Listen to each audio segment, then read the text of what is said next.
ఏమిటి అందరూ అలా చూస్తున్నారు? వీళ్ళు ఎలా ఉరి తీస్తారో చూద్దామని సరదాగా తమాషాగా వచ్చారా? చూడండి, బాగా చూడండి.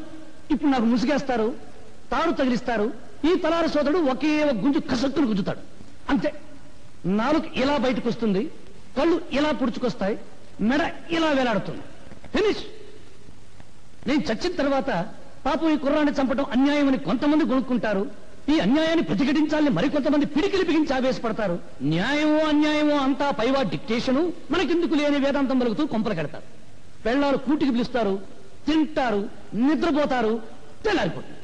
అంతేగాని వీడిని ఎందుకు ఉరి తీస్తున్నారు, వీడెవరి కోసం పోరాటం చేశాడు అని మీ మనసులో పుట్టదు. అసలు మీకు మనసులుంటే కదా పుట్టడానికి.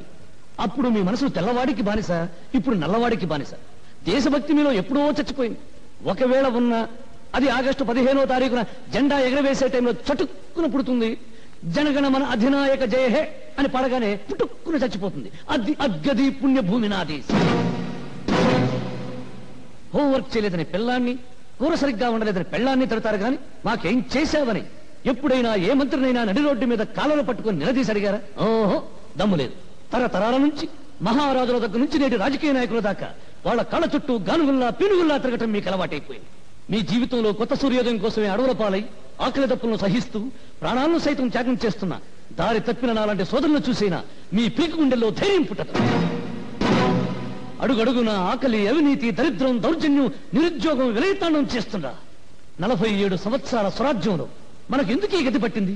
ఎందుకు మనం పందుల్లా, కుక్కల్లా, నక్కల్లా, పశువుల్లా హీరాతిహీనంగా బ్రతుకుతున్నాం అని మీ వెర్రి ముర్రి బుర్రంలో ఆలోచన పుట్టదు. అంతా విధి, కర్మ, నుదుటి రాత అని మీ అసమర్థతను మీరే కప్పించుకుంటారు. నూతిలోని కప్పల్లా, ముద్దురాతి చిప్పల్లా గిరిగీసుకుని బ్రతుకుతున్నారు. చందమామ రావే, జాబిల్లి రావే అని రాని చందమామ చూపించి చిన్నప్పుడు మీ అమ్మ మిమ్మల్ని మోసం చేసింది.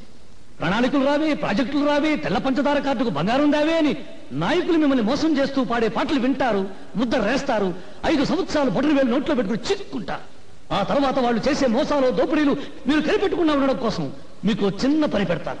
ఏమిటా పని? నేను హిందువుని, నేను ముసల్మాన్, నేను క్రిస్టియన్, నేను బ్రాహ్మణుని, నేను రెడ్డిని, నేను చౌదరిని, నేను కాపుని, నేను హరిజనుని, నేను ఉత్తర హిందుస్థాన్, నేను దక్షిణ హిందుస్థాన్ అని మీలో మీరు రెచ్చగొట్టుకునేలా చేస్తారు.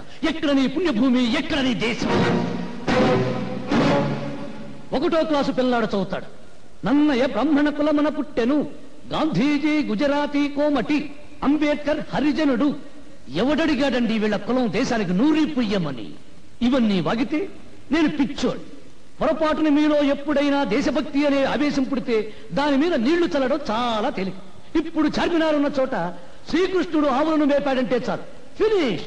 ధరలు పెరుగుతున్న సంగతి గుర్తురాదు, దరిద్రం పెరుగుతున్న సంగతి గుర్తురాదు, మీదకి నాయకులు తొక్కుతున్న సంగతి గుర్తురాదు. శ్రీకృష్ణుడు, ఆవులు, చార్మినార్ ఫలోమని పరిగెత్తుకుంటూ వెళ్తారు, ఒకరికొకరు నలుకుని చేస్తారు. జయ హే పుణ్యభూమి నా దేశం. ఒక్కసారి బాగా ఆలోచించుకోండి. బ్రిటిష్ వాళ్ళను వెళ్ళగొట్టడానికి ఈ దేశంలో కాలిన బస్సుల కన్నా, తగిలబడిన ఆఫీసుల కన్నా, చచ్చిన మనుషుల కన్నా 47 ఏళ్ల స్వాతంత్రంలో మన రాజకీయాల కోసం, మన వర్గాల కోసం, మన కులాల కోసం తగలబెట్టుకున్నదే ఎక్కువ.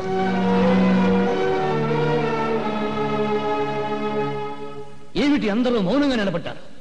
మీ మౌనమే మీ బ్రతుకులకు సమాధి, మీ మౌనమే మీ బిడ్డల జీవితాలకు సమాధి, మీ మౌనమే జాతి చైతన్యానికి సజీవ సమాధి. ఎవరికి లేని తులా జల వేడికెందుకని నవ్వుకుంటున్నారా? అయితే నవ్వండి, బాగా నవ్వండి, నవ్వండి. చీమల్లా దోమల్లా బతుకుతూ నలిగి నలిగి నలిగి చావండి. నాకు ఈ జీవితం వద్దు బ్రదర్, లాగించు. నీకు భోజనం టైం అయింది, నాకు చచ్చే టైం అయింది. పాపం వీళ్ళందరూ టీవీలో తెలుగు సినిమా చూసే టైం అయింది. లాగించు బ్రదర్, లాగించు.